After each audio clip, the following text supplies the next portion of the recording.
Então vamos lá que hoje o negócio vai ser bom aqui. A gente vai falar sobre aconselhamento bíblico versus ou como pode converger com a psicoterapia. É um tema assim extremamente relevante, é um tema bem contemporâneo que gera dúvida na cabeça de muitos, inclusive da minha. E hoje eu tô aqui com a psicóloga Daniele, tá certo?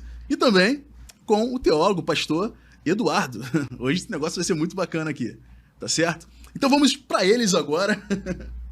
Dani, seja bem-vinda. Pastor Eduardo, seja bem-vindo. Obrigada. Obrigado, Rodrigo. Legal, cara. E a pergunta que eu começo fazendo aqui no Psi Podcast, e eu acho bem interessante a gente saber a história desses convidados aqui, tá certo? Como, por exemplo, a Dani chegou até a psicologia, ou a psicologia chegou até a Dani, e como a teologia chegou até o Eduardo, e vice-versa. Vamos começar com a Dani, né? Primeiras mulheres, tá certo? Vamos lá. Dani, como é que a psicologia chegou na sua vida? Como é que foi essa questão? Eu costumo dizer assim que a psicologia me encontrou antes de eu ter encontrado ela, né? A minha primeira formação não foi nessa área, eu comecei estudando ciências sociais, foi a minha primeira experiência acadêmica. Meu sonho era ser diplomata, era algo totalmente diferente do que eu faço hoje, né? E comecei a faculdade com 17 anos, muito jovem ainda. Naquele momento da minha vida, eu estava já trabalhando e trabalhava na aviação, né? E a gente, quando está na aviação, diz que a aviação é uma cachaça. E realmente foi o que aconteceu. Eu fui, né? Fiz carreira na aviação e as ciências sociais ficaram de lado, não foram uma carreira que eu, né, entrei por ela. E aí, quando essa empresa onde eu trabalhei por 16 anos faliu, eu me vi numa situação de recomeçar a vida, né? Caramba, e agora? Eu já tinha 37 anos, já não era tão novinha. E eu entendi que eu precisava recomeçar. E eu vinha de uma família de professores, né? De educadores há muitas gerações, 4 gerações. Então, filho de professor faz o que na vida se não estudar, né? E eu entendi, cara, eu preciso voltar a estudar. Mas eu conheci a psicologia experimentando da psicoterapia. Foi através do meu período de análise que eu entendi que aquela área poderia ser uma nova forma de sobrevivência para mim e de vocação também. Eu sempre gostei de gente. Acho que isso era algo que estava muito claro para mim. Eu gostava de pessoas, eu gostava de lidar com pessoas, eu gostava do desafio de estar com pessoas. E isso não é uma coisa muito fácil, né? Mas eu gostava muito. Então, depois de ter me submetido à psicoterapia por 9 anos, né? Eu fiz análise por 9 anos. Eu entendi que tinha algo ali para mim. E foi aí que eu realmente estudei a psicologia, né? Fui para a faculdade, me formei, enfim. A jornada, né? A jornada, que não é fácil, né? A formação são muitos anos, exigem da gente uma dedicação de muito tempo. E também a psicologia, ela acaba moldando a nossa forma de enxergar a vida, né? Principalmente hoje a gente sabe, a psicologia tem muitas áreas de atuação, graças a Deus, né? Mas a psicoterapia em si vai exigir que a gente se trabalhe. Porque, de fato, como é que eu vendo algo, né, entre aspas, sobre o qual eu nunca experimentei, né, que nunca fez sentido para mim na prática? Eu acho que aqueles que escolhem a psicologia clínica, a psicoterapia, né, como ferramenta de trabalho, eu acho que é muito importante que a gente se submeta a isso. Né? Entenda o que é estar sentado naquele sofá, antes de qualquer coisa. É interessante você falar porque você começou com ciências sociais, né? Ou seja, de alguma maneira você já tinha aquela vocação, digamos, a lidar com pessoas, aquela capacidade, aquela inteligência, de repente, interrelacional, algo do tipo, não é verdade? E eu costumo dizer que existe uma diferença clara entre vocação e ofício, não é verdade? A vocação, às vezes, é intrínseca, parece que é algo perene, está dentro da gente. Parece que a gente nasce vocacionado aí para alguma área ou outra e tudo mais. Certamente isso daí não é bem assim, né? Mas parece. Já o ofício é o nosso trabalho, é o que a gente faz no dia a dia. Né? E eu costumo dizer que quem trabalha com vidas, seja na área da saúde ou na religião, por exemplo, sem dúvida alguma, parece ser vocacionado para trabalhar, não é verdade? Nessa área. E aí você encontra o quadrante perfeito, né? Aquilo que eu mais amo e aquilo que eu faço, né? Parece que os dois unidos ali. É impressionante como isso acontece, né? E aí, falando sobre vocação, a gente chega até o Eduardo, que é pastor também, formado em teologia. É. Né? Como é que foi isso aí, cara? A teologia entra na minha vida como uma quebra de paradigma, que eu sempre fui muito lógico e racional. Mas a minha história com a teologia começou com a minha conversão. De uma igreja batista, historicamente, uma igreja mais histórica, mais reformada, tradicional. Não é comum você mandar uma pessoa que é recém-convertida para fazer um seminário teológico, que é uma exigência que nós das igrejas batistas temos para que alguém seja ordenado pastor, né? E eu lembro que antes da minha conversão, da minha vida com Jesus, né? Eu não sou um cara bonito, como você repara bem, né? Mas nunca me faltou mulher. Nunca. E quando eu me converti, o poço secou, irmão. Assim, parece que sumiu tudo que era mulher da minha vida. Eu fiquei solteiro. 1 ano e meio da minha vida. E eu não entendi daquilo. Mas, ao mesmo tempo, crescia dentro de mim uma necessidade de fazer seminário teológico e no Seminário Betel. Era uma... Como eu te digo, que é uma quebra de paradigma, porque eu não conseguia entender aquilo. Por que seminário teológico e por que no Betel? E conversei com meu pastor na época. Ele falou, olha, a gente fica muito feliz com isso, mas você é um cara novo, convertido e solteiro, então, pra gente te mandar pro Rio de Janeiro, isso eu tava em Três Corações, em Minas Gerais, né? Pra eu te mandar pro Rio de Janeiro é complicado. Porque como é que eu vou mandar um cara solteiro pro Rio de Janeiro? É loucura praticamente, né? E um tempo depois, o pastor Neander, que é o diretor do Seminário Betel, estava passeando no sul de Minas com os amigos, né? Foram em Formiga fazer uma conferência teológica lá. E não tinham por que passaram em Três Corações. E indo em Três Corações, porque eles conheciam meus pastores, né? Perguntaram, você não tem ninguém que seja solteiro aí, que queira morar, trabalhar, estudar no Betel, não? Então, foi uma forma muito sobrenatural. E eu vivi intensamente a teologia. Só queria te corrigir uma coisa, eu não sou teólogo. Sou bacharel em teologia. Porque eu sou de uma corrente que acredita que teólogo é quem produziu alguma teologia. Verdade. É igual um advogado. O advogado, ele é bacharel em direito. Ele se torna advogado quando ele passa no exame da OAB, no exame da ordem. Para mim, o teólogo é alguém que produziu alguma coisa relevante na teologia. Sou um pastor. Eu sou um pastor, que já é muita coisa, que já dá muito trabalho, que já ocupa muito tempo. É isso aí. E no seminário, que eu vivi intensamente, acabei conhecendo a Daniele. A gente se casou, né? E talvez seja esse meu maior medo hoje, a gente poder falar de psicologia e teologia sem que haja alguma discussão amorosa, né? Então, a gente tá aqui... Eu tô orando por isso, né? O bom é que você botou o amorosa na escola. Agora, uma coisa que você falou, pastor Eduardo, em relação à questão da conversão. Sim. A conversão a gente entende que é uma espécie de mudança de vida drástica, como uma lagarta que de repente se transforma numa borboleta.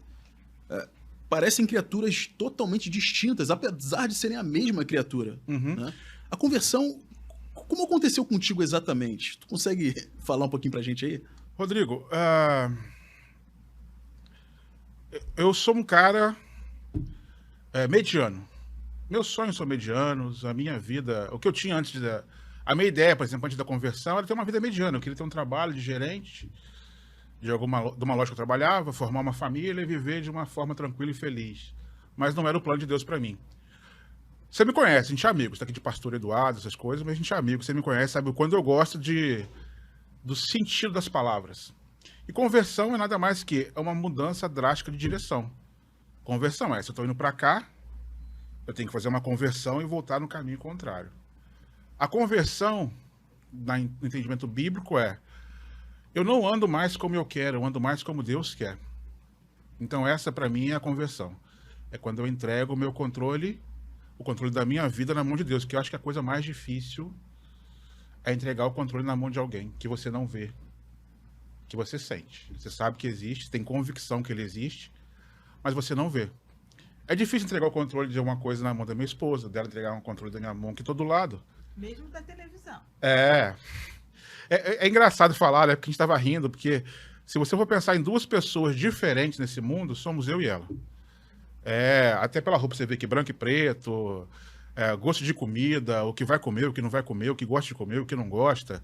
Ela odeia ventilador, eu amo ventilador, eu não sei ficar sem um ventilador. Então... Filme de herói. Filme, série, ela gosta de série, eu já não gosto de série. São coisas assim. São coisas... A gente é muito diferente, mas a gente consegue viver em harmonia como ela é cristã também, a gente entende que não é pela gente, porque a gente entregou o controle da nossa vida, desde a nossa conversão, na mão do Senhor. Mas como você falou de conversão, eu entendo que o primeiro passo da minha conversão começou quando eu tinha 16 anos, quando eu comecei a ler a Bíblia. Eu li a Bíblia inteira a primeira vez, em 2 meses, depois eu li ela inteira de novo em 3 meses. Quando eu fechei a página, eu falei, é esse Deus que eu quero servir. Só que dos 16 aos 34 anos, eu vivi uma vida muito desregrada e dissoluta. Fiz muita besteira. Mas com 34 anos eu mudei da minha cidade, que é Varginha, para Três Corações, e no caminho do trabalho para casa, eu sempre fazia a pé, porque cidade interior é bom você caminhar. E o serviço de transporte não é tão bom. Então eu caminhava a pé da minha casa, trabalho para casa, sempre passando em frente a essa igreja, onde eu fiz a minha decisão pública. Eu não digo que foi minha conversão, mas foi a minha decisão pública por seguir a Cristo. E aí tudo aconteceu na minha vida, né? Pesado, hein? Não. Como é que chama aquele shopping quando você chega vem da Dutra, né? Você vai entrar na Brasil. Não, Irajá, sei lá como chama aquilo lá. Via Brasil? É um shopping que tem ali, não sei. Não sou tão versado no Rio de Janeiro ainda. Mas eu lembro que que tudo foi assim, largar todo o emprego que eu tinha, deixei minha filha lá, deixei minha família, vim pra cá com uma mala de roupa. Era tudo que eu tinha, uma mala de roupa. Eu falei, gente, e agora? Eu lembro que eu estava chegando e falando assim, que o senhor fale comigo o que eu preciso, né, para poder cumprir o que o senhor quer e estar bem aqui. Eu lembro que eu li na placa, tem um versículo lá, Salmos 37:5, se não me engano, confia no Senhor, entrega a Ele o teu caminho e tudo mais Ele fará. Então, eu falei, tá bom, então, já que deu resposta tão rápida assim, eu vou aceitar essa resposta. E minha vida tem sido isso. Você falou em controle. E é bem interessante pensar a respeito do controle. Você falou sobre entregar o controle da sua vida nas mãos de um Deus que você não vê, que você não toca, mas que você sente. Sabe, cara, às vezes, apesar de eu amar muito a minha esposa, nem sempre é fácil eu entregar nas mãos delas algum controle relacionado às minhas emoções, né? Às vezes, eu sei que eu preciso amá-la quando ela faz alguma coisa, tem uma atitude que eu não concorde, que eu desaprove, e o contrário também, é claro. Mas é nesse momento que eu preciso demonstrar amor a ela. Fazer com que haja um certo controle dos meus sentimentos de acordo com uma atitude dela. Assim ocorre em todo relacionamento. Agora, quando você tem que entregar o controle das suas emoções nas mãos desse Deus, a coisa às vezes fica um pouquinho abstrata. Às vezes parece que você está tendo aquela crise de ansiedade porque você acabou de ser demitido do trabalho, tem 2 crianças para criar. O boleto está chegando, meu amigo. Tic-tac, tic-tac. É assim que funciona a sua mente nesse momento. Uhum. E aí você tem 2 alternativas. Ou você agarra no travesseiro e começa a chorar, ou você cola o joelho no chão e começa a chorar também. Só que nessa segunda alternativa você está chorando diante de um Deus, não é verdade? Cara, via de regra é simples, mas na prática não é fácil. Sim. Não é verdade? Até que ponto, pastor Eduardo, é interessante pra gente literalmente depositar as nossas angústias, aflições, dores pesadas nas mãos de um Deus que a gente não vê, cara? Sim.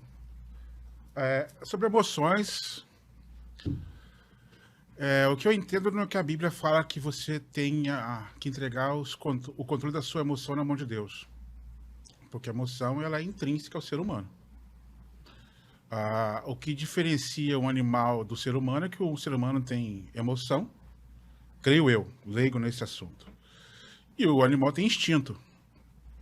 Creio que você pode me corrigir melhor, são coisas diferentes, né? A capacidade da emoção é que você vai analisar seu ambiente a partir de uma cosmovisão que você tem e responde a um estímulo externo de acordo com o que acontece. A psicologia não pode determinar, por exemplo, que determinado estímulo externo vai produzir um tipo de reação na pessoa, porque pessoas são únicas. Então, cada pessoa responde, como você começou a sua fala hoje, a um estímulo de uma forma diferente. Então, a gente tem que entender que a Bíblia não fala que Deus controla nossas emoções. Deus conversa conosco a partir das nossas emoções também. Quando a gente fala que... A gente estava conversando hoje, que a gente vê, de repente, o motorista, ele vê no GPS um caminho que fala o seguinte, esse caminho, olha, você vai ficar parado nesse engarrafamento e você vai levar 47 minutos para chegar ao seu local. Mas o motorista, por exemplo, fala, não, eu tenho 20 anos de taxista, né? Eu conheço toda a cidade, não sei o que tem. Vamos virar aqui, pegar Brasil, que a gente sai da Ilha do Governador. Para sair de lá, você tem 3 opções. Linha vermelha, Brasil ou amarela. Nenhuma delas é boa. Então o cara fala, não, tá falando pela linha vermelha aqui, pelo GPS, mas vamos por aqui. O GPS ele é baseado em uma visão geral de todo o trânsito para aquele local que você quer chegar. Então ele analisa todas as opções e te mostra o melhor caminho. Ah, pela vermelha você vai ficar parado, mas é o melhor caminho que você vai chegar mais rápido. Mas a gente pensa o quê? Não, vou por aqui porque eu conheço. E aí a nossa vida é assim. O grande pecado, eu gosto de fazer essa piada, né? Que quando a serpente foi tentar Eva come, boba.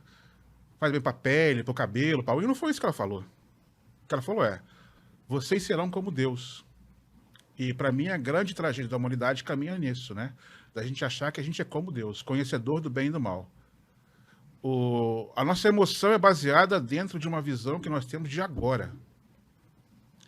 Mas a certeza que eu tenho no cuidado de Deus é a certeza que eu tenho que Ele é Senhor de toda a história. Passado, presente e futuro. E a palavra dele diz, não andeis ansiosos por coisa alguma. Né? Lá em Mateus 6, quando ele fala isso. Deus sabe de tudo que a gente precisa. E quando ele fala, entrega teu caminho, de repente o que eu vou ter não é o que eu quero ter, mas é o que Deus sabe que é melhor para mim. E talvez seja essa a grande dificuldade. É entender que o que Deus quer é o melhor para mim, apesar do que eu quero para mim. Interessante. Interessante demais, inclusive. E para a gente chegar até essa resposta, é necessário um pré-requisito, que é a fé. Não é verdade? Sabe, enquanto você falava sobre o GPS, eu pensei aqui na mesma analogia, né? Mas em contexto diferente. Quando eu estou, por exemplo, passando muito mal, eu já tomei o remédio A, tomei o remédio B, já tomei tudo que minha esposa me sugere e a coisa não acontece, eu não me sinto melhor, o que eu faço? Eu corro atrás de um médico. Não é verdade? Sim. Eu levanto e falo, cara, cheguei até onde eu pude. Agora eu preciso de uma ajuda técnica, de um profissional, de alguém capacitado, que estuda, de fato, passou anos, né, estudando a respeito da nossa biologia e de como tratar nossas questões em relação à doença. O mesmo se aplica em relação aos psicólogos. Sim. Não é verdade? Sabe, em muitas ocasiões, às vezes, a gente tem se sentido assim, incomodado em relação à quantidade de alimento que a gente come desnecessariamente.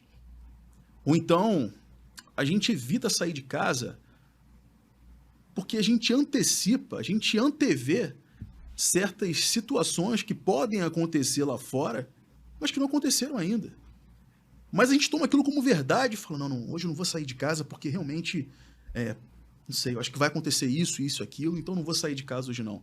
Não, mas é uma entrevista bacana de emprego. Não, mas eu não vou passar. Eu vou ficar aqui. E a gente vai lá e... geralmente a gente pega essa situação e diminui.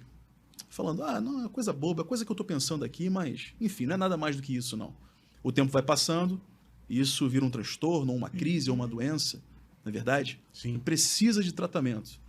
E aí que a psicoterapia mostra sua face, mostra seu rosto, como sendo uma solução técnica, um caminho que, às vezes, se a gente tiver o GPS ligado direitinho da nossa mente, ele vai direcionar até a psicoterapia, até os psicólogos. Não é verdade, Dani? Verdade. Aí que entra a minha dúvida nesse sentido, sabe? Se, por um lado, existe um Deus todo-poderoso que nos ajuda e tudo mais, e ouve a nossa voz, por outro, existem seres humanos capacitados, treinados, para nos ajudar com essas aflições, cara. E aí? Como é que a psicoterapia entra nessa jogada? Nós somos seres que tendemos aos extremos, né? Sim, não, muito binários. E sendo eu uma pessoa cristã e ao mesmo tempo profissional da área da psicologia, né, da psicologia clínica e atuando como psicoterapeuta, eu entendo que a psicoterapia é uma ferramenta útil, necessária para tratar das questões humanas, né? Eu entendo que nós temos um corpo, nós temos uma alma, ou seja, a sede das nossas emoções, e nós temos um espírito. E a gente precisa cuidar de cada uma dessas áreas de forma adequada. Então, cuidar das nossas emoções significa necessariamente tratar do nosso mundo psicológico, dos nossos conflitos, das nossas dores, das nossas histórias, né? Porque todos temos uma história e as nossas histórias muitas vezes estão atravessadas por muitas dores. Recentemente, vendo um artigo, eu estava lendo e me chamou a atenção o que estava colocado lá. Hoje, no Brasil, nós somos 18,6 milhões de pessoas sofrendo com ansiedade. 18,6 milhões, números oficiais. Se a gente for considerar números extraoficiais, nós estamos falando de quanto? Né? Ou 200 seja, milhões. Aí é quase toda a população. Né? Ah. Sofremos com ansiedade, né? A ansiedade nesse sentido patológico, porque eu entendo que a ansiedade ela é parte de quem a gente é. É uma reação natural do nosso organismo diante de uma situação de luta ou fuga. Ou seja, biologicamente nós fomos preparados, né, para reagir a determinados estímulos. Somos capacitados para reagir em momentos de perigo. Ou seja, qualquer situação de estresse. Então, o estresse ele é benéfico em certa medida, porque ele nos capacita a reagir diante de algo. Ok, então se o estresse pode ser positivo, né? Aonde está localizada essa ansiedade patológica? Em tudo aquilo que é exagerado, em todo aquele estímulo que é constante e que vai nos trazendo prejuízo ao longo do tempo. Às vezes por situações traumáticas, de perdas, às vezes porque a gente passa por uma pandemia que nenhum de nós estava imaginando viver, né? E todas as consequências que essa pandemia trouxe. E eu sempre digo, né, que a OMS ela já projetava para 2020 que nós seríamos campeões em ansiedade. Né? Depressão já sendo a segunda ou terceira causa de incapacidade no trabalho. Né? Doenças da mente, ou seja, da saúde mental, já estavam projetadas em 2020 para acontecer. São Paulo já seria a maior cidade em ansiedade do mundo, a capital mundial de ansiedade. Vemos uma epidemia de saúde mental no Brasil? Antes de 2020. Isso eram números projetados. E, de repente, em março de 2020, deflagrada toda a pandemia, como é que a gente ficou? Né? Estamos ainda lidando com isso. Então, nós vivemos uma vida acelerada. São muitas necessidades ao mesmo tempo, muitos problemas para lidar, né? Eu costumo dizer que depois que o mundo acelerou com a tecnologia, na revolução tecnológica a partir dos anos 2000, a nossa vida mudou. Olha como nós estamos aqui, né? Quantos recursos. E, claro, é inquestionável, é inegável o benefício que a tecnologia trouxe para as nossas vidas, porque nenhum de nós passa mais 2 horas numa fila de banco, não é mesmo? Verdade. Ninguém tem esse tempo mais, né? E o tempo na pós-modernidade, que é o tempo que a gente vive hoje, ele sumiu. Se nós tivéssemos 30 horas no nosso dia, nós certamente ocuparíamos as 30 horas. Então, a tecnologia acelerou o mundo, ela aproximou as relações, né? Ela intensificou alguns vínculos, ela nos proporcionou uma visibilidade muito grande, ela trouxe muitos benefícios, mas ela também trouxe prejuízos. E a gente precisa dar conta disso. E esse adoecimento global que a gente experimenta hoje, por um estilo de vida com muitas exigências, por uma violência que nos alcança todos os dias nas nossas cidades, sejam elas pequenas ou médias ou grandes, a dificuldade que nós temos de ter qualidade de vida, a própria qualidade do alimento que a gente consome, que é péssima, que vai nos exigindo cada vez mais buscar novas fontes, né? E tudo aquilo que exige mais qualidade custa mais caro. Cada vez mais a gente vê pessoas passando dificuldades, a fome no mundo se agrava. Esse é o contexto que a gente está vivendo. Tudo isso estimula, de alguma maneira, uma doença mental, algo do tipo? Ou emocional, talvez? Sim, sem dúvida nenhuma. E fora os relacionamentos em si, né? Ou seja, com a pandemia, a gente experimentou como sociedade uma mudança drástica na forma de se relacionar, principalmente quando nos isolamos dentro de uma casa, né? Porque tínhamos um estilo de vida em que as pessoas saíam para trabalhar, se divertiam, não tinham o peso do medo da morte, né? Muito próximo, como foi a questão da pandemia. E isso fez com que as pessoas tivessem que se acostumar a uma nova forma de vida dentro das suas casas. E os conflitos que antes eram oxigenados pela possibilidade de uma vida livre, se agravaram, né? Porque conviver com a mesma pessoa todo o tempo, em pouco espaço, foi muito difícil.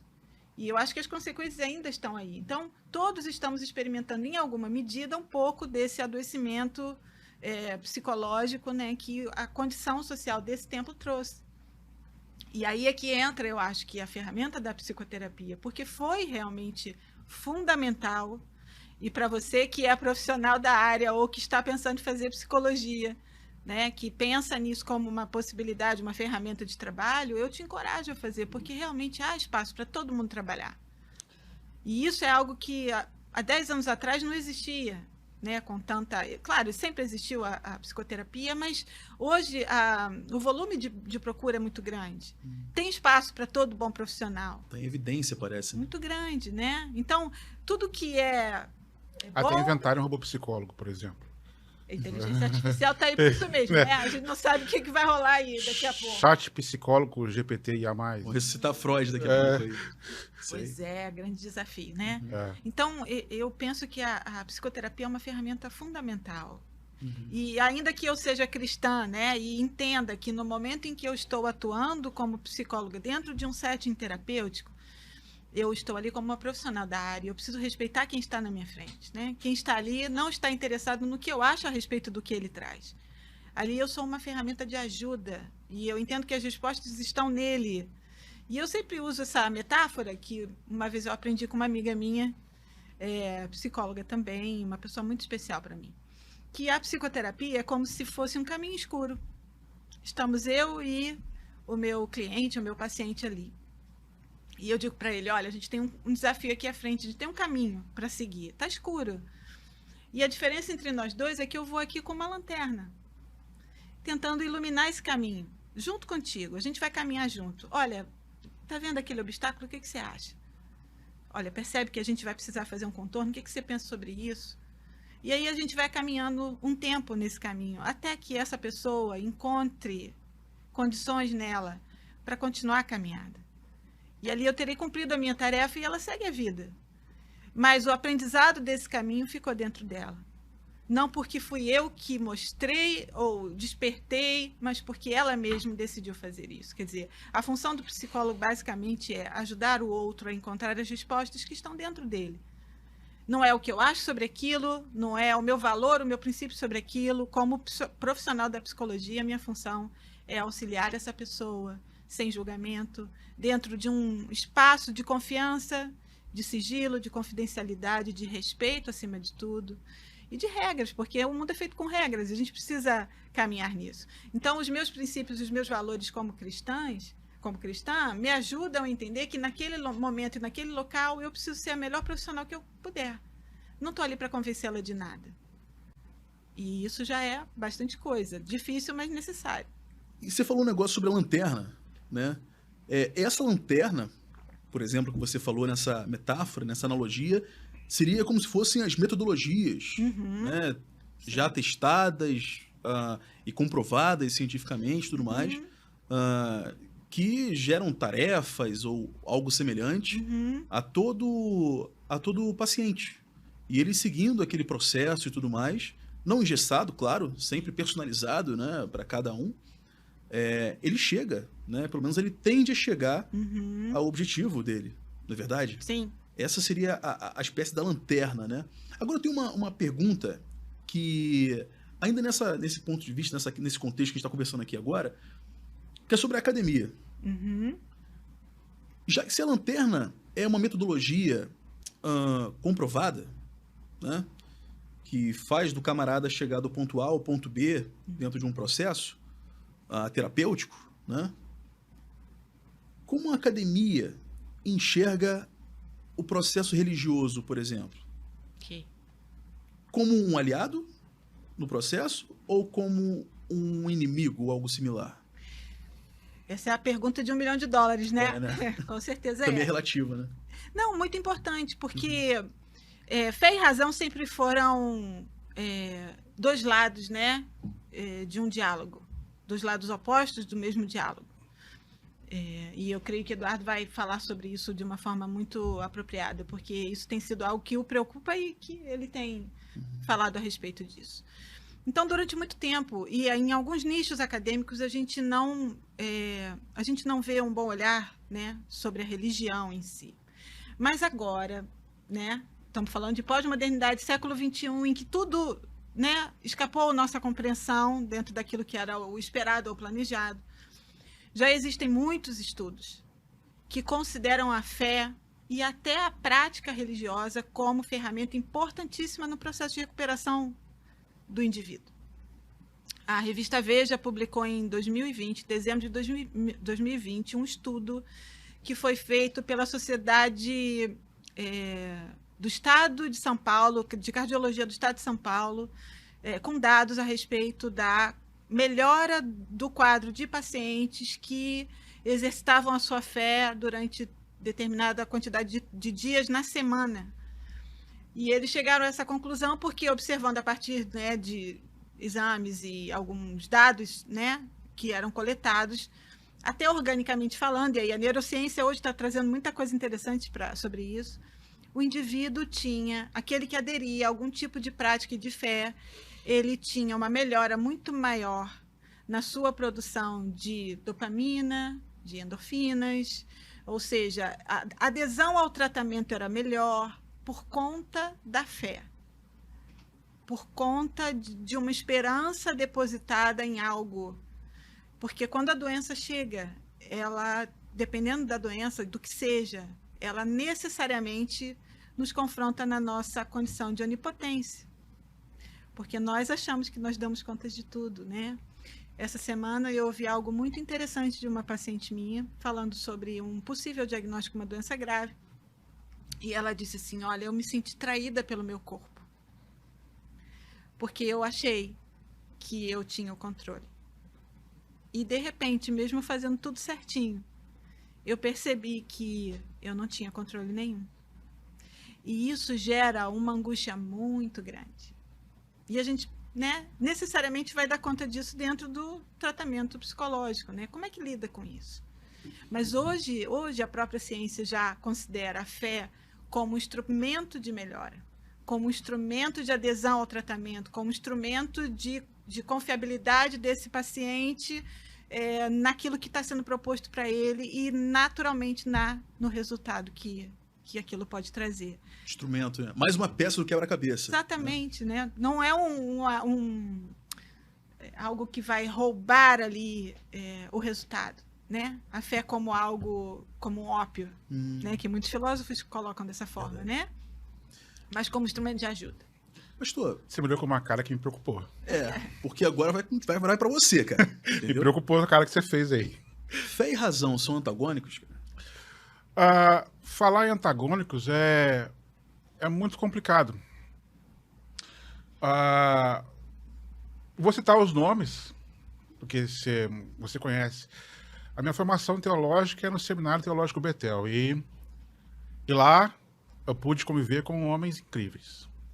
Tanto no conhecimento, como na fé, como na vida devocional. Pastor Neander, que é um deles. E o pastor Henrique Araújo, pastor Henrique Ribeiro de Araújo, que hoje está em Rondonópolis. Incrível.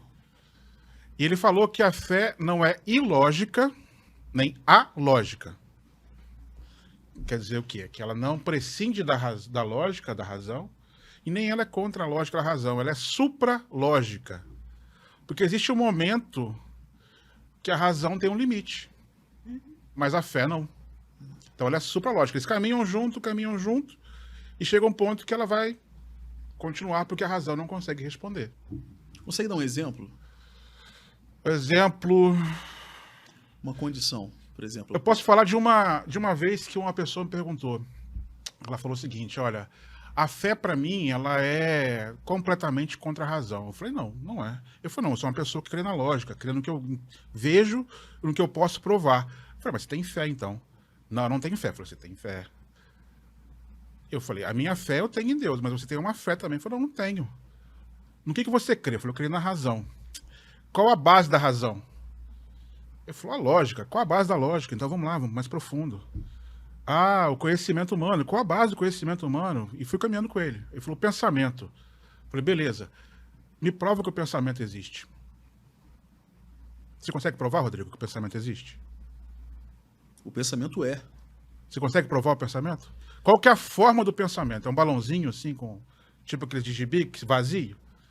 Qual é a forma do pensamento? Me diz como eu posso dizer que o pensamento existe. Quem pode me provar que não é como Matrix, por exemplo, que o nosso pensamento é algo que foi imputado por alguém que controla o nosso corpo. Parte de um programa, por exemplo. São dúvidas sérias, que a razão e a ciência não consegue explicar o metafísico, por exemplo. Ele falou, ó, eu posso não provar para você que o pensamento existe, mas eu consigo provar os efeitos do pensamento. Eu falei, então assim comigo é com Deus. Eu posso não te provar que Deus existe, mas eu consigo te mostrar os efeitos da ação de Deus no mundo. A gente estava falando sobre ansiedade, né? E eu estava buscando... Porque a gente tem a ideia de que a ansiedade é uma coisa ruim. Que estresse é uma coisa ruim. Não, isso é inerente ao ser humano. O estresse é uma reação natural do corpo em... Tô falando bonitinho? Tá certo. Porque ela que é psicóloga, né? O estresse é uma reação natural do corpo é fisiológica, diante de uma situação de possível perigo. Eu tô andando na rua, vem um cara pro meu lado com um jeito estranho que ele já me causa um estresse. Então meu corpo vai produzindo os hormônios para que eu possa ou me defender ou correr. Qual que é o problema do estresse? É o excesso de estresse.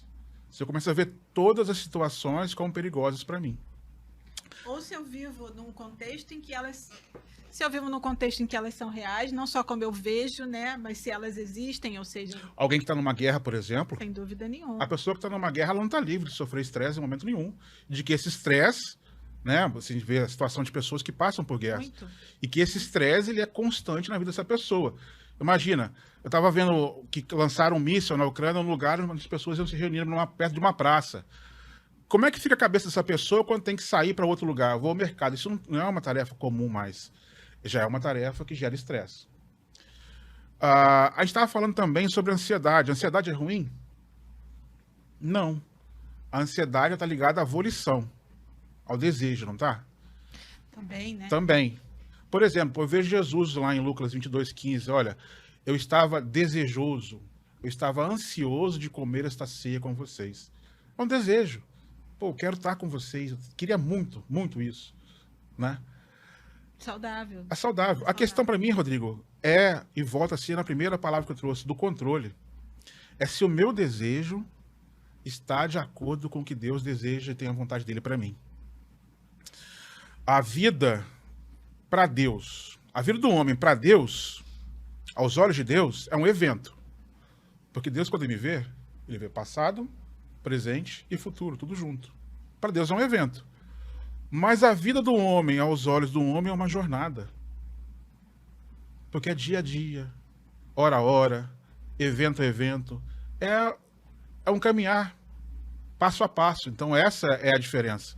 Eu não consigo me enxergar com os olhos de Deus, com os olhos que Deus enxerga, mas a minha arrogância me faz pensar que eu consigo ver as coisas como Deus vê. Não falo que não devemos projetar o futuro, não devemos ressignificar o passado, não devemos analisar o nosso presente, o nosso espaço, não é isso que eu estou falando. É o quanto disso está baseado na minha condição, no meu desejo, e quanto está baseado no que eu acho que Deus tem para mim. E o que Deus tem para mim é individual. Essa é a grande questão para mim. É individual, a gente quer padronizar isso. Mas existe uma área em que Deus conversa só com você, que conversa só com a Dani, que conversa só comigo, e não cabe a mim dizer o que Deus está falando a ela.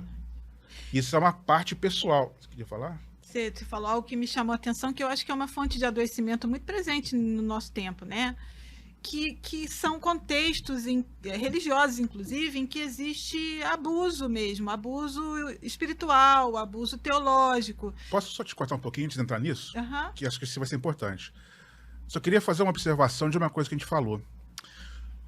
Quanto da tecnologia que foi construída para me dar tempo me rouba tempo?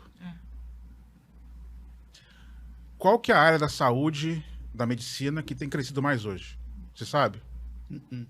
A oncologia. É verdade. O maior investimento existe, né? Mas quanto da doença do câncer não é causada pela própria ação da humanidade. A gente pensar que o estilo de vida que nós temos hoje, e nós temos a tendência de falar do nosso estilo de vida, nos colocando na voz passiva, nós temos que nos colocar na voz ativa. O estilo de vida que o homem vive hoje, quem criou foi o homem. Não vamos dizer assim, porque é uma consequência, não. O homem criou o estilo de vida dele agitado, corrido. Antigamente conseguia se criar filhos com menos dinheiro. Hoje não. Hoje meu filho precisa ter um smartphone, precisa ter um tablet, precisa ter isso, ter aquilo, precisa estar na melhor escola, precisa estar no melhor curso de inglês, tem que fazer isso, tem que fazer aquilo. Então a gente criou uma... Se você não tem... Antes você não tinha graduação, você não estava preparado para o mercado de trabalho. Hoje, se você não tem quase um PhD, você não está preparado para o mercado de trabalho. E mesmo tendo um PhD, o que você vai receber não é digno ao esforço que você teve para chegar àquele PhD seu, né?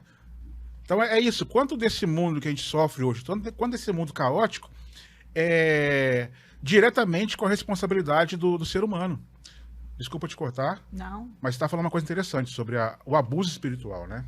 Antes de chegar lá, você falou sobre o estilo de vida, né? O Zygmunt Bauman, que é o filósofo que fala sobre a pós-modernidade, define esse tempo como o tempo da superficialidade, da competitividade, né? Ele chama de modernidade líquida, ou seja, né? Tudo escorre pelos nossos dedos. A gente nem se deu conta, já aconteceu. Isso gera um nível de estresse muito grande, porque, né, a gente não consegue dar conta de tudo aquilo que a gente se propõe a fazer.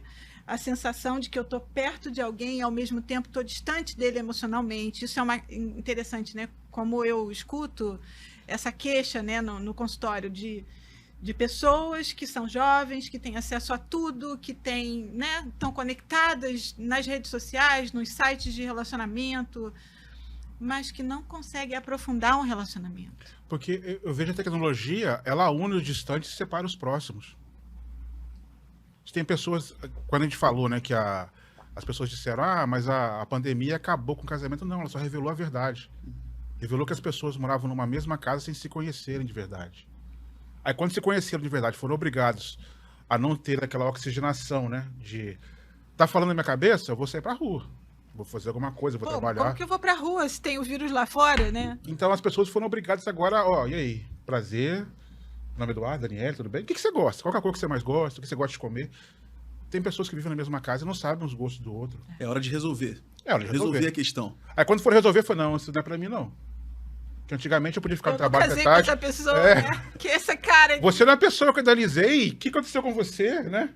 Eu te idealizei de outra forma. Não, mas quando você vai conhecer a pessoa, essa é a pessoa.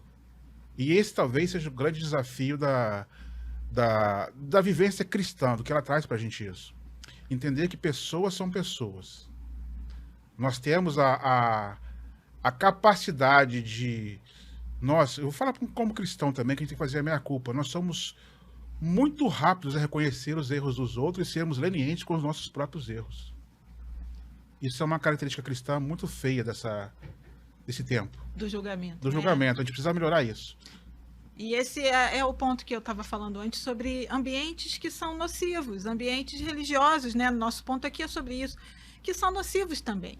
Ou seja, né, não basta aquilo que a gente já vive, se você não tem condição de fazer uma avaliação crítica do local onde você está, e você se submete a determinados ambientes, ou pessoas, ou lideranças, você vai adoecer. E muitas pessoas não conseguem se curar enquanto estiverem sob influência daquele ambiente, que é nocivo. De lideranças realmente que controlam a vida do outro, né? Não é nem só o nível do julgamento. O julgamento já é um ponto difícil a beça, porque é o que ele disse, a gente tem muita facilidade de encontrar o erro no outro e não se enxerga. E Jesus foi tremendo quando disse isso, né? Tira a trave do teu olho. O outro sempre é um espelho para nós, mas nós não temos consciência disso. E muito do que a gente observa no outro não é do outro, é sobre nós mesmos. Mas a gente não está em contato com a nossa dificuldade. Por isso a psicoterapia é tão importante. Muitas pessoas vêm buscar ajuda hoje porque sofreram situações de abuso, de todos os tipos, né? E quando a gente começa o processo terapêutico, em primeiro momento, a gente começa apagando o incêndio, né? Peraí, vem a queixa. A queixa é o que o paciente traz, né? A sua questão ali. E a queixa é só a ponta do iceberg. E tem casos hoje, as pessoas chegam tão doentes, tão adoecidas nas suas questões, que a gente precisa apagar o incêndio, né? Tratar aquela questão ali, que muitas vezes impede, inclusive, o sujeito de chegar ao consultório, porque alguém precisou levar e ficar sentado na sala de espera enquanto ele está sendo atendido, porque ele não tem mais capacidade de ir sozinho e voltar sozinho, porque ele tem muitas crises de ansiedade. E eu não estou falando de 1, 2 casos, não. É muita gente assim. Então, a gente precisa apagar esse incêndio, né? Tratar aquela questão mais emergencial, com a consciência de que o buraco é bem mais embaixo. A gente vai precisar aprofundar algumas questões ali e poder tratar essas feridas, com a abordagem que cada psicólogo tem, psicoterapeuta tem, né? Mas a gente vai poder, deverá aprofundar isso daí, para poder chegar ao cerne da questão. Porque se eu só trato o que está por fora, ele vai experimentar uma melhora e daqui a pouco a questão volta num outro contexto, porque ele ainda não aprendeu sobre aquilo. Às vezes a dor é só a ponta do iceberg, né? Simplesmente lá embaixo isso. tem coisa muito grande. Muita né? coisa para... Eu vejo na Bíblia uma sessão de terapia que Deus faz com Elias. Eu acho que Deus fez uma sessão de terapia com ele ali. Você vê que Elias vem de uma grande vitória, né? No Monte Carmelo, contra os profetas de Baal. Ele, através da palavra dele, Deus realizou uma coisa muito grande, né? Colocou fogo no cordeiro, todo molhado na época, e falou que não ia chover e tudo mais. Então, você vê que Elias teve uma grande vitória. Mas após essa vitória, Jezabel mandou persegui-lo e matá-lo. Então, isso causou nele uma depressão. Ele E depressão, medo, né? depressão o que é? Depressão é um termo que se usa emprestado da geografia. E depressão é um afundamento repentino naquela normalidade, naquele solo, né? Tô vindo aqui, então tem uma depressão. Então a depressão é um caimento mesmo, eu caí. Elias caiu e percorreu e andou a uma distância de um dia, que não tinha mais volta, para se matar, uma depressão.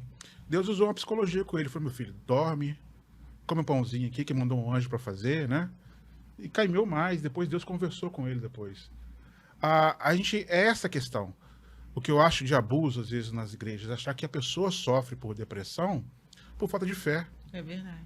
Um julgamento. Elias não teve fé? Essa é a questão. Teve muita. Mas mesmo com tanta fé, ele não foi capaz de não sucumbir à depressão. A depressão encontrou, a depressão o atingiu. Por quê? Porque ele tinha alguns outros desejos. E porque ele era humano, né? Simplesmente assim. Muito desse contexto de adoecimento que existe em determinados locais, e isso eu escuto de muitas pessoas, né?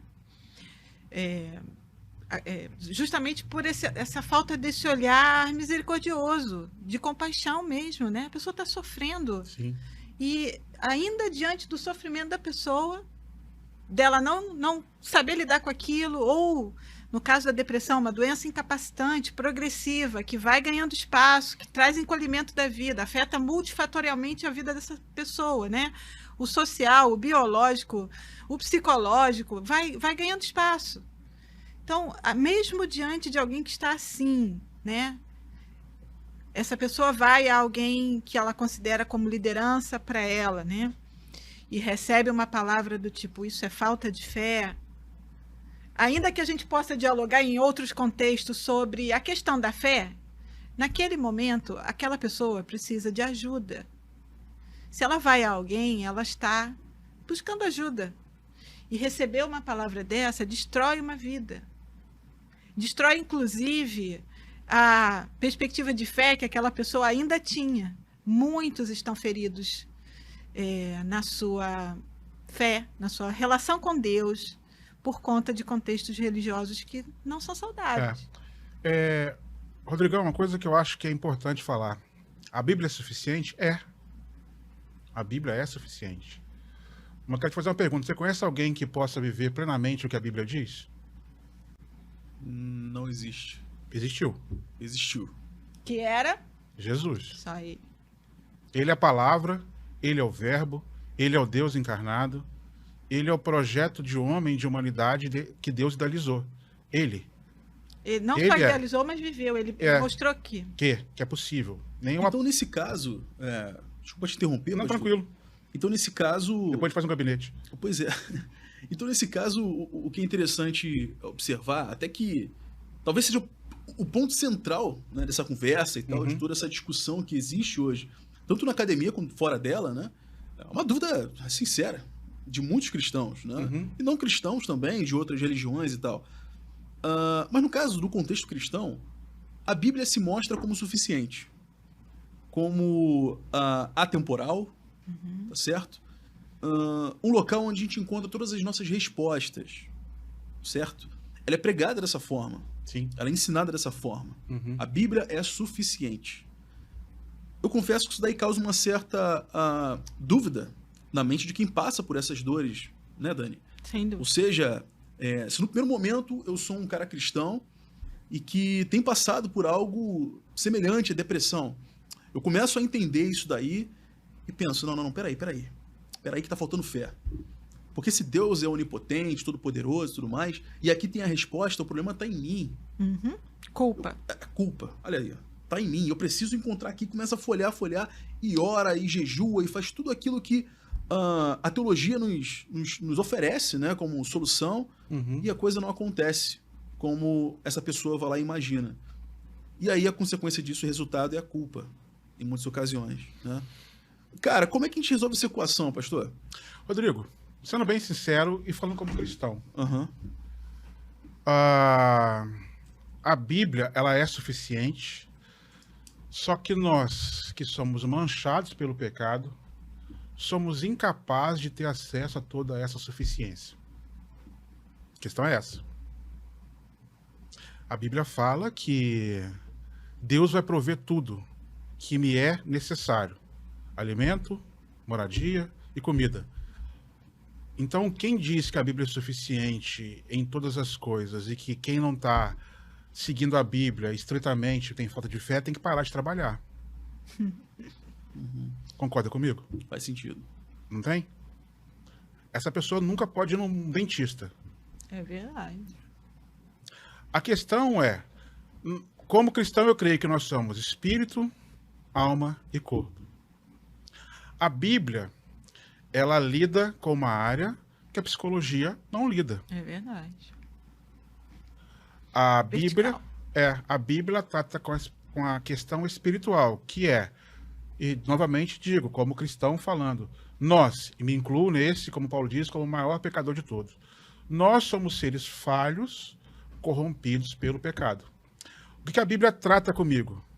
Primeiro, o reconhecimento de que eu sou pecador.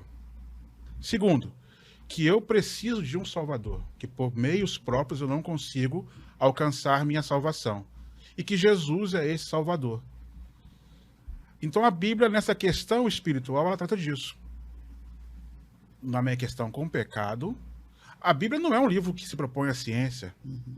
A Bíblia não é um livro que se propõe a ser um livro psicológico, de autoajuda, de terapia. Não é isso. Ela lida com a questão do pecado. Do pecado e da provisão de Deus por meio de um Salvador, que é Jesus Cristo. E nesse contexto, como eu sei que eu devo procurar um aconselhamento bíblico ou, de repente, um psicoterapeuta? É possível? A ideia central seria os dois? Ou seria... como é que você lida com isso daí, por exemplo, com os cristãos, pastor? Por exemplo, o que você está falando é vamos falar do aconselhamento pastoral. Qual que é a grande questão do aconselhamento pastoral? A pessoa me procura com uma demanda. A minha cosmovisão no aconselhamento pastoral é a Bíblia. Então eu já parto do princípio, olha, a pessoa ela é corrompida pelo pecado. Eu não vou dizer, por exemplo, que tudo que acontece com a pessoa é culpa dela, não é isso que eu estou vendo. Eu preciso de um acolhimento. Como é que eu vou acolher uma mulher que foi vítima de um estupro? Qual que é a culpa que ela tem nisso? Qual que foi a ação dela para ser estuprada? Eu vi interessante, cara, para falar a roupa que ela está usando também. Em Londres, no Museu de Londres, tem um Museu do Estupro. Se não me engano, é Londres. Até minha sobrinha que me mandou uma vez. E nesse museu tem a roupa das mulheres que foram estupradas. Roupa normal. O que eu posso dizer normal é o seguinte, não é nada indecente. Tava de calça comprida, tava com blusa larga, e mesmo assim foi estuprada. A gente tem uma mania de colocar a culpa, às vezes, do que aconteceu em quem sofreu aquela coisa. A vítima, né? Machismo. Como é que eu vou colocar a pessoa que me procura num gabinete pastoral, por exemplo, falar, pastor, eu fui estuprada. Eu falei, você foi estuprada porque você é pecadora. Não é isso. Ela não foi estuprada por isso. Ela foi estuprada porque outra pessoa é pecadora. A minha função como pastor é trazer a ela o entendimento do que aquilo aconteceu e, por mais difícil que pareça, perdoar aquela pessoa que fez isso com ela.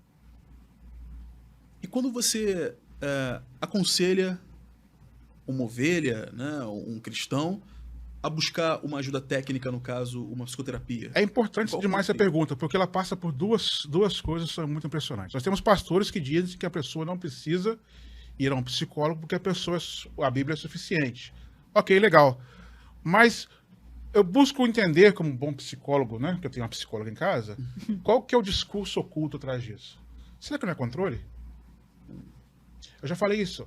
A minha função como pastor não é dizer o que a pessoa tem que fazer. A função de um pastor é levar a ovelha a ter um encontro com um grande pastor que é Cristo. E nessa relação pessoal dela com Cristo, Cristo vai orientá-la a fazer. Mas de uma forma assim, mais técnica, posso dizer assim, se eu posso usar esse termo no Ministério Pastoral. Mais prática. Mais prática. É quando eu estou aconselhando a pessoa repetidas vezes e a gente não consegue encontrar solução para aquilo. A demanda sempre continua. Então eu falo, vem cá, você não acha que a gente pode continuar com o aconselhamento bíblico aqui, mas você procurar uma psicoterapia? É essa a questão. A convergência. A convergência. O problema é quando pastores querem determinar o que a pessoa deve fazer ou quando psicólogos querem determinar o que a pessoa quer fazer. E tem uma coisa que é muito importante a gente considerar, né? Eu creio na Bíblia como suficiente, sim, mas eu creio que a Bíblia trabalha em muitos pontos em princípios. Ela traz princípios para a nossa vida. Ela não vai escrever em detalhes o que eu tenho ou não tenho que fazer. As pessoas querem o pode e não pode, porque é muito mais fácil. Alguém determina o que eu tenho que fazer. Isso tira de mim a minha responsabilidade em buscar essa resposta. Então, esse é um ponto importante.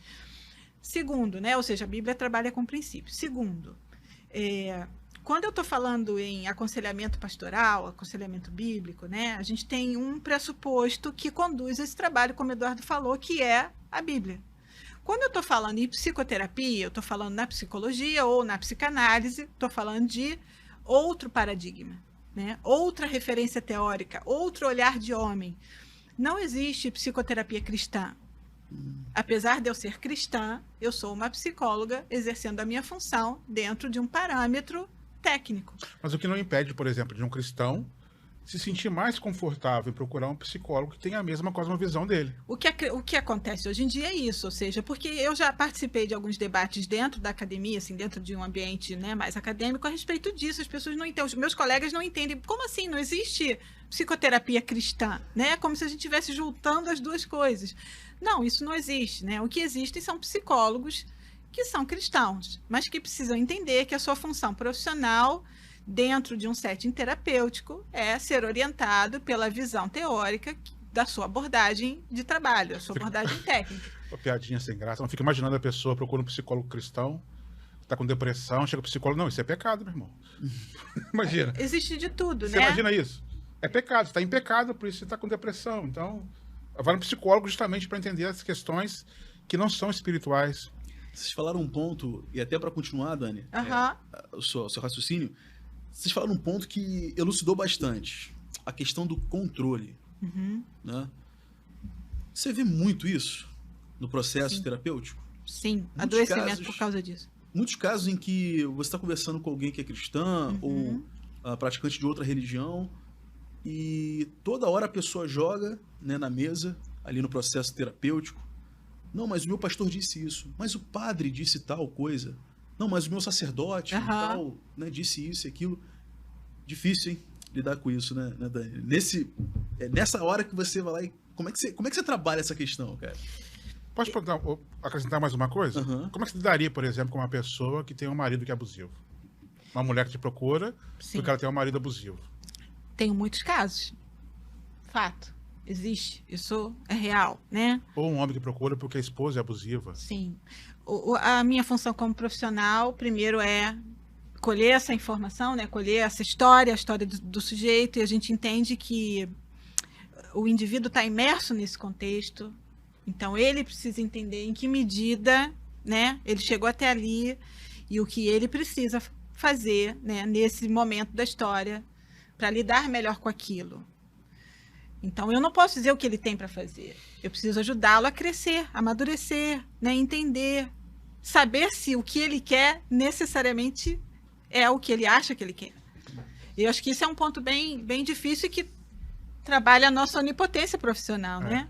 Será que nesse ponto o aconselhamento bíblico e a psicoterapia convergem? Sem dúvida nenhuma. Que é fazer a pessoa entender em qual contexto ela está inserida.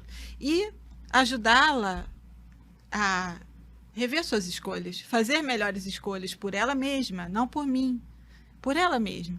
Porque para mim é muito fácil olhar para aquele contexto e dizer, não, olha, se separa, porque, né? Mas é isso mesmo?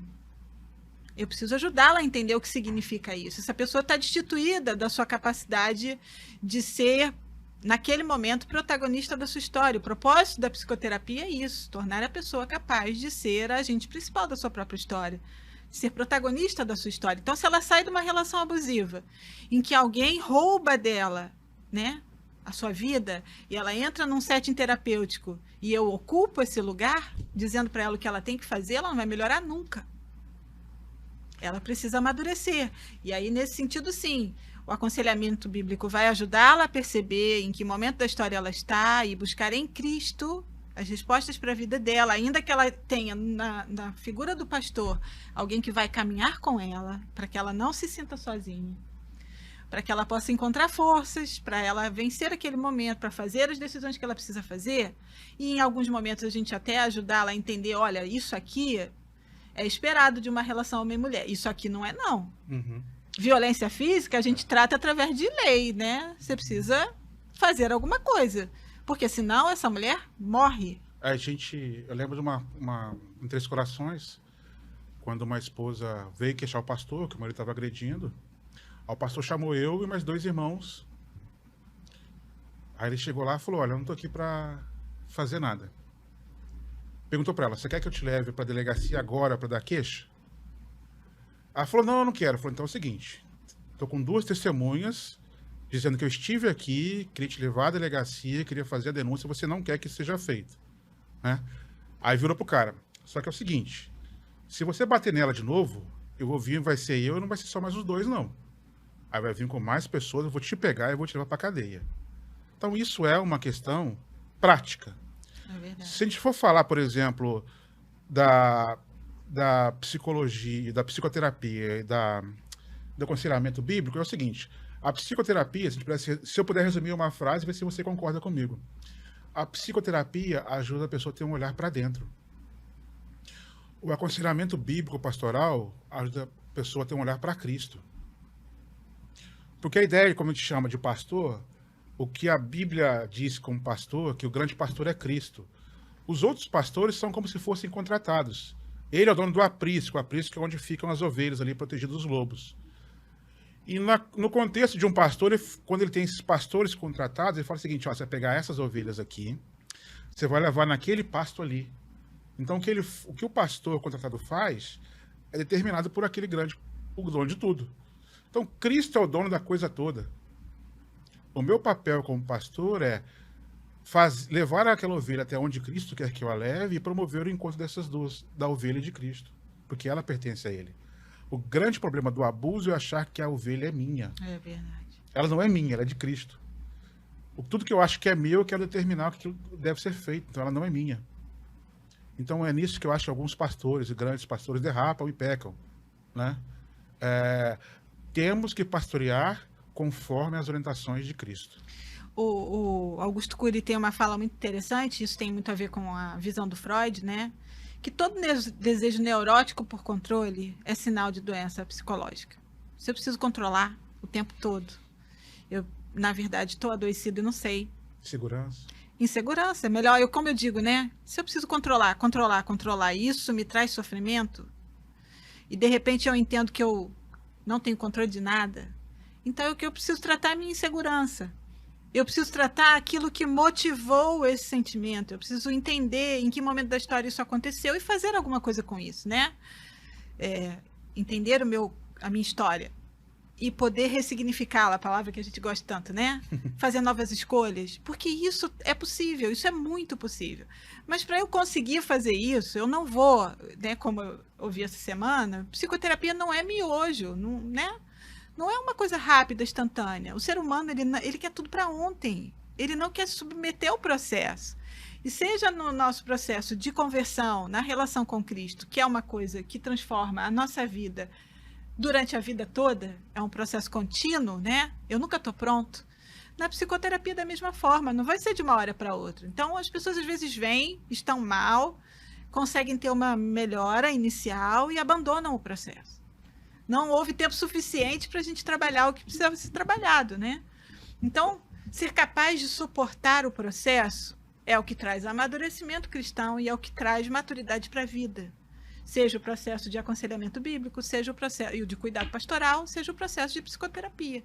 Você está afim do processo? Interessante, porque então eu estou vendo convergência aqui entre os dois.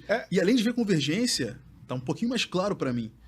Vê se faz sentido essa analogia que eu pensei aqui, tanto em relação ao GPS que você falou lá atrás, pastor, né? Tanto em relação à sua posição em relação a Cristo e tudo mais, e sobre o que você falou agora, né? Sobre a psicoterapia ser algo como se fosse olhar para dentro, e a religião, o aconselhamento bíblico pastoral seria olhar para Cristo, ou olhar para Deus, para fora, né, de você.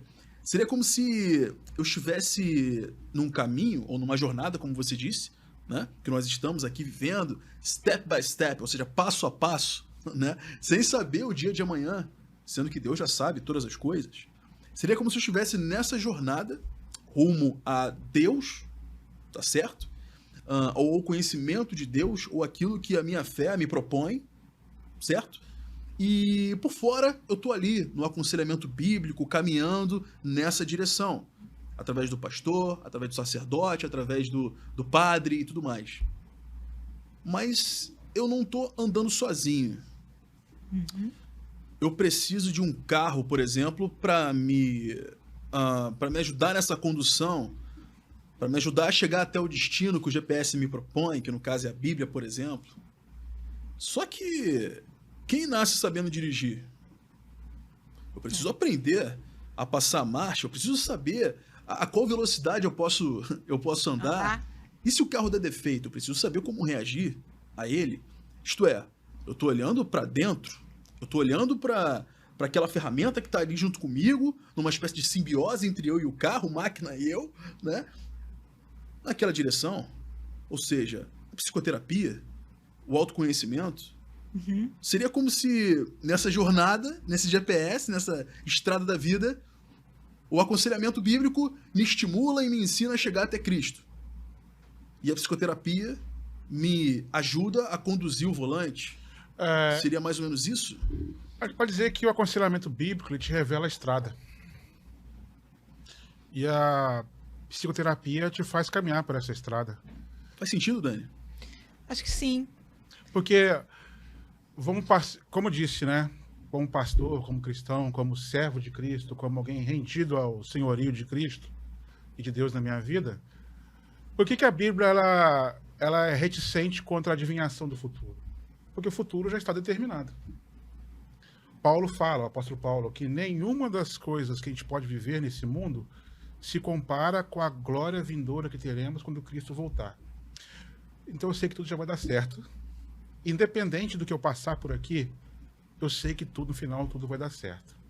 E o tudo vai dar certo não quer dizer que tudo vai ser sempre bom. Conforme eu quero, conforme eu queira, conforme eu desejo. Conforme eu queira. A gente tem na Bíblia vários relatos de Deus levando pessoas a desertos para poder falar de forma mais direta com ela. Porque o deserto é um lugar de solitude, solidão, onde nada mais me atrapalha. Ele mesmo passou pelo deserto, né? Ele esteve no deserto.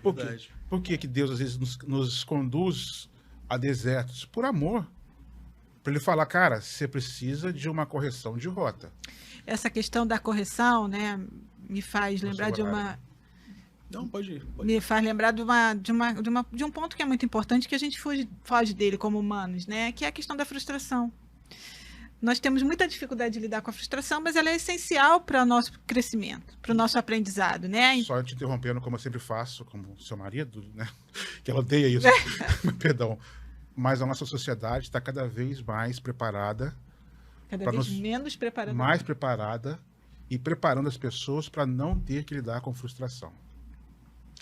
Nós somos uma sociedade que está sendo preparada para não ter que lidar com a frustração. Tudo que me frustra vai ter que ser colocado para longe de mim. E como é que você consegue criar uma pessoa?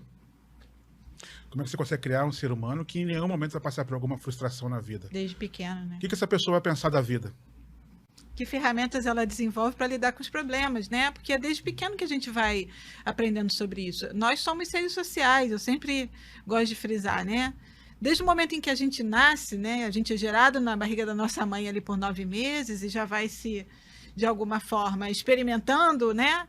Essa relação íntima com a mãe. E para o bebê a mãe é muito importante. Nasceu uma frustração, né? Exatamente, até o momento que ela cai nesse mundo, né? Tudo funcionava bem dentro da barriguinha, aquilo ali está tudo a tempo e a hora, né? Quando ela chega nesse mundo, hoje ela chega dentro de uma sala de parto, muitos estímulos visuais, auditivos, ar-condicionado, está sendo invadida para ser medida, né? Qual é o apigar, tamanho do circunferência do cérebro, não sei o quê, né? Já está dentro de um movimento de resposta muito grande.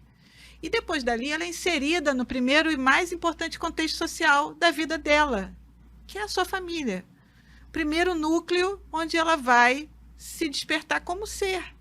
Quem eu sou, né? O bebê, ele não sabe quem ele é, ele não sabe que nome ele tem. Ele vai se apropriar do nome que vai ser dado a ele. Na relação com a mãe, na relação com o pai, ele vai começando a dar os primeiros passos no sentido de se apropriar de quem ele é. E isso é um exercício para a vida toda. Nós somos seres sociais. Se você pega esse bebê e tira do convívio da família, isola num ambiente neutro, né? Experimental, vamos dizer assim, esse bebê não vai sobreviver, porque nós fomos feitos para os relacionamentos, apesar de serem muito difíceis. E é nesse ambiente de relacionamentos que nós vamos nos tornando pessoas. Vamos aprendendo a lidar com as frustrações. E eu entendo que a frustração é a maneira de Deus dizer contra o que a serpente disse no Éden. Vocês serão como Deus. Quando somos frustrados, nós entendemos, nós não somos como Deus. Somos limitados. A grande dificuldade da humanidade é lidar com a sua limitação. Porque nós somos limitados. Eu sei que vai chover uma enxurrada de críticas com isso. Mas nós somos seres limitados. Nós não podemos tudo. E qual é a medida disso? Deus e o outro. Eu não posso tudo. Aliás, algo que a gente viu recentemente num encontro de liderança que nós participamos, né? Tivemos essa oportunidade. E uma das palestras que mais me chamou a atenção lá, de um cara, um líder de uma instituição grande, americana, a palestra dele era a importância de desenvolver empatia dentro gentileza. E gentileza dentro do ambiente profissional, de trabalho, né? E olhando aquilo, falei, caramba, como a gente se perdeu nisso, né? Porque a empatia, ela tá, ainda que eu, em termos psicanalíticos, tenha muita dificuldade de entender o que é colocar-me no lugar do outro, porque eu nunca vou saber o que o outro sente ou pensa, né? Esse exercício é difícil. Mas ser empático, na medida da minha compreensão, é ser sensível ao outro. Eu não posso enxergar só a mim. E o mundo da pós-modernidade é um mundo exclusivista, de muito egocentrismo. E nós estamos sofrendo socialmente por causa disso, porque os valores como solidariedade e empatia, por exemplo, estão se perdendo. Você reparou que as grandes influenciadores, vamos colocar assim, muitos dos grandes influenciadores são pessoas antipáticas. Parece que quanto mais você tem uma posição de que você sabe tudo, os outros são inferiores, melhor aquela pessoa, né? Nós vivemos um mundo disso, de status social, né? Você vê quantas pessoas que são antissociais são celebradas, né, por serem antissociais, porque A gente consegue ver Deus em tantas coisas da natureza, mas não consigo ver Deus no outro. Entendendo da seguinte forma, da mesma forma que Deus me ama, Deus ama o outro. Interessante que a vida não é uma ciência exata, né? Nunca será. Nunca será. E é bom que se diga. É verdade. Porque em muitas ocasiões a gente pensa que a vida é uma ciência exata. A gente pensa que a vida é uma jornada, como, por exemplo, uma grande estrada. Uma estrada retinha, com aquele asfalto 100%, que você sabe que não encontra aqui no Rio de Janeiro. Não sei, não. Talvez só no céu você encontre uma estrada retinha, perfeita. E de ouro, tá? Mas aqui não. Aqui é muito difícil. Pois é, a vida é como essa estrada. Você está caminhando nela, só que ao invés de você encontrar nessa estrada exatamente aquilo que você planejou encontrar, exatamente aquilo que você sonhou encontrar, exatamente aquele objetivo que você tanto sonha em realizar, você encontra um quebra-mola a mais, você encontra um buraco profundo que às vezes fere seu carro, ou melhor, às vezes fere o seu coração, fere os seus sentimentos, por exemplo. É nesse momento que surge aquela dúvida. E agora, como eu trato isso? Você sabe que no Psi Podcast eu sempre sugiro, sempre aconselho, inclusive, não necessariamente biblicamente, mas eu sempre aconselho que se você tem uma dor constante, aguda, que não há band-aid que resolva, você sabe que tipo de dor eu estou falando. Seja na questão do relacionamento, seja na questão... aquela dor que você sente quando coloca a cabecinha no travesseiro para dormir, mas o sono não vem porque a ansiedade parece que fala mais alto. Aquela dor que te impede de manter aquela dieta regrada, né? Porque você sabe que às vezes aquele prazer imediato que o doce que está na geladeira te traz pode ser melhor para passar por aquela adversidade naquele momento, só que tem consequência. Eu sou um que experimenta a consequência, mas estou mudando. Nesse caminho, nessa trajetória, nessa estrada que é a estrada da vida, em alguns casos a gente tem uma direção, a gente tem Deus no final dessa estrada. Por isso a gente continua trilhando. Apesar das dores e das dificuldades, a gente encontra algum propósito. Porém, aquele que não é cristão, às vezes você não é cristão, ou não pratica nenhuma fé, você é um ateu, um agnóstico, algo do tipo, você entende essa estrada como se fosse um propósito que está lá no final daquele caminho. E você vive, você anda na direção da realização daquele grande propósito. Só que no meio dessa estrada, como eu disse, surgem buracos, surgem dores, surgem capotamentos, coisas bem dolorosas. É nesse momento que eu sugiro, vá atrás da psicoterapia. Vá atrás, sim, do aconselhamento bíblico e tudo mais, de acordo com a doutrina. No entanto, não abra mão, porque ficou claro nesse episódio do podcast, o benefício, a importância, como é essencial um acompanhamento técnico, um acompanhamento de um profissional da saúde mental, como os psicólogos, por exemplo. Esse é o meu conselho a você. Repito, não é um conselho bíblico, é o conselho do Rodrigão aqui, mas com todo o amor e todo o carinho, como a Bíblia nos propõe que a gente passe para os outros. Tá chegando ao fim o nosso Psi Podcast de hoje. Maravilhosa presença do pastor Eduardo e também da psicóloga Daniele. Foi sensacional. Mas olha só, eu não vou deixar de terminar aqui esse podcast só entre você e eu aqui, não. Eu queria pedir primeiro ao pastor Eduardo que dê uma palavra olhando para aquela câmera ali, uma palavra para aqueles que estão passando por dores pesadas na alma, no coração e tudo mais, mas que, de repente, com aconselhamento bíblico... Eu quero deixar a palavra do nosso Senhor, que ele disse que aprendei de mim que sou manso e humilde de coração. Tomai sobre mim o meu jugo, porque o meu jugo é suave e meu fardo é leve. Por mais difícil que pareça, por mais difícil que seja, entregue sua vida a Jesus. E quando a gente diz entregar sua vida a Jesus, deixa que ele faça parte da sua vida. Porque ali você vai ter a maior recompensa do mundo, que é saber que em nenhum momento e por nada que você passe, você vai estar sozinho. Queria te convidar a isso. E se de repente você quiser se aprofundar mais nisso, procure uma igreja perto da sua casa, procure uma igreja onde você se sinta à vontade. E se quiser nos dar a honra de estar junto com a gente, A nossa igreja, a Comunidade Batista Vida, onde sou pastor auxiliar, nosso pastor titular é o pastor Jefferson, um cara de Deus, um cara legal demais. Fica na Avenida Marechal Rondon, 1020, no bairro do Rocha. E nós nos encontramos todo domingo às 9 horas da manhã. É isso aí. Bacana. Agora, Dani, é contigo. Queria agradecer por esse momento aqui, essa oportunidade e principalmente como alguém que já precisou de ajuda, né? Eu sempre digo isso. Quem ajuda nem sempre lembra, mas quem é ajudado nunca esquece.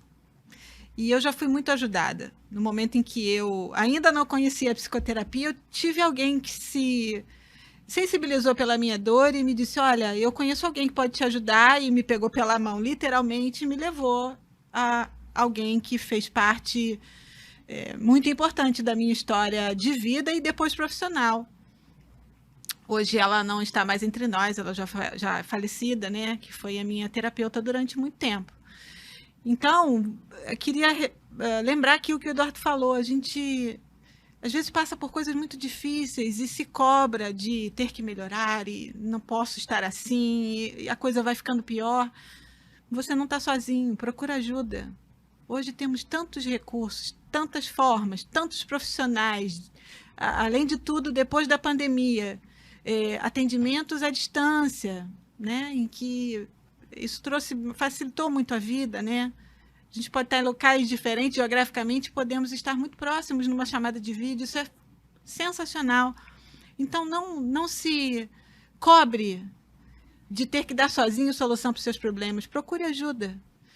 Fazer o movimento de buscar ajuda vai necessariamente tirar você do seu local de acomodação, e às vezes a gente sente medo, mas o resultado é muito melhor do que o medo que você sente hoje. Então não deixe de buscar ajuda, procure um bom profissional. Se você precisar de alguma orientação, ajuda minha, você pode me achar lá na rede social, @DaniBelaGuarda no Instagram. Eu vou ter prazer em te orientar, em te ajudar, mesmo que eu não possa te atender por alguma razão, eu posso te orientar, posso te indicar um colega, enfim. Mas não deixe de buscar ajuda, porque a saúde mental, ela cada vez mais tem sido falado sobre isso, e aqui, mais uma vez, a gente teve chance de falar sobre isso. Ela é fundamental, sem isso você morre. A gente, durante muito tempo, teve uma oposição entre razão e coração, né? E essas coisas, elas não estão desconectadas. A gente precisa ressignificar isso. Então, é possível melhorar, é possível ter ajuda, é possível achar um bom profissional, então faça isso, não deixe a situação piorar. Esse foi mais um episódio do Psi Podcast. Pois é, cara, o QR Code, tanto do pastor Eduardo quanto da psicóloga Daniele, estão aí na tela, tá certo? Não deixe de entrar em contato, beleza? Então, que bom que você esteve conosco aqui até o final. E a pergunta que eu te faço é, sua mente tá pronta?